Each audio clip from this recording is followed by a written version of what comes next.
I'm Jenny Carlson here with Ryan Aber. We're in Norman, where Oklahoma has dismantled, throttled, whatever word you would like to use. 51-14 K-State came to town and left with a big loss as the Sooners were really impressive for a second straight week. And Ryan, let's start with the defense because it's obviously been talked about so much in the last few weeks. Another, I'd say, fairly impressive performance by this Oklahoma defense. Yeah, another great performance by this Oklahoma defense, holding Kansas State. I believe it was 245 total yards.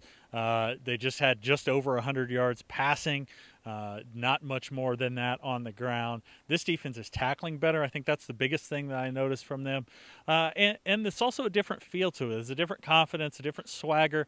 It comes from, I think, the simplification that Ruffin McNeill has undergone with this defense over the last few weeks. And it's also some personnel changes with Robert Barnes playing much more, Ronnie Perkins playing much more, and the addition of Jalen Redmond to the lineup as well.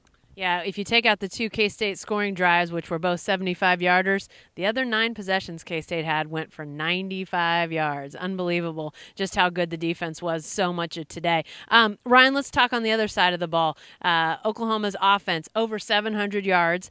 And against K-State, a team that really doesn't get pushed around much, the Sooners pushed them around a little bit today. Yeah, this offensive line was phenomenal today, and we've seen the progression from them over the last 3 or 4 weeks. They've gotten so much better. We thought that was going to be a strength of this offense going into this year.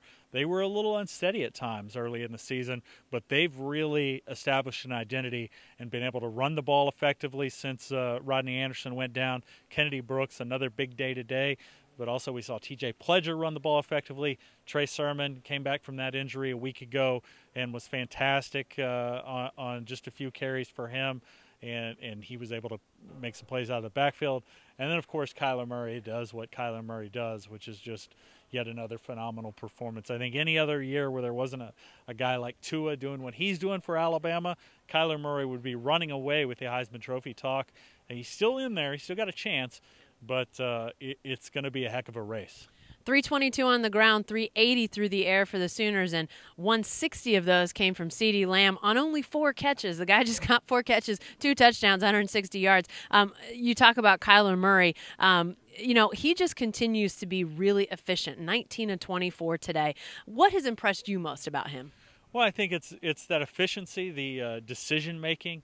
And, I guess we shouldn't be surprised given the quick improvement we saw of Baker Mayfield his first year in Lincoln Riley's system, and the way, or as a starter, the way that he improved from his time at Texas Tech. And Kyler Murray's done, I think, even better when you talk about the gulf of improvement that he's gone through. But it's just that decision making. It's his ability to have a feel for when to run the ball, when to hold on to it. We saw that with a play that looked like it was going to be a safety. Defender dived at his legs, and he sort of steps out of it, and next thing you know, he gains 20 yards, and they have a first down. And it wasn't the only time he did it. He did it like 2 or 3 other times today where he picks up a fumble and is able to create positive yardage, where he escapes a tackler and is able to create positive things for this offense. And it's just every game you're seeing 3, 4, 5 of those plays where you don't think anything positive is going to happen, and he finds a way to make it happen. Yeah, and this Oklahoma offense has done it against the best defenses in this league already. They get ready for a game next week. Let's look ahead for just a second, Ryan, and go back to the other side of the ball against Texas Tech. An improved defense, but you expect the offense to score. But the question again becomes the defense for Oklahoma, because we know that Tech is going to try to score a lot. And in Lubbock, we know that's going to be difficult. What about the challenge for this defense as we look a little bit ahead to next week? Yeah, I talked to Robert Barnes about that after the game, and he talked about how across the board, this is the strongest challenge for the secondary that they've had all year, certainly the strongest challenge since the change at defensive coordinator, and they're going to have to show their improvement next week. But I think the attitude is a little bit different in this group, and Robert Barnes talked about wanting to create a series of 3-and-outs and being upset that Kansas State scored 1 touchdown against their starting defense. That's not an attitude that we've heard out of Oklahoma's defense in a long, long time.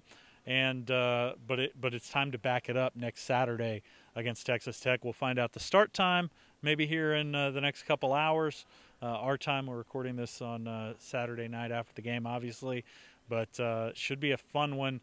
down in Lubbock. We'll see if it's matches what happened the last time we made the trip down there. I can't imagine it will, but yet we didn't expect that to happen 2 years ago either. So we shall see a lot more talk about Tech and the Sooners as we get ready for that game next week. So be sure to stay with the best coverage team anywhere at newsok.com and every day in the Oklahoman.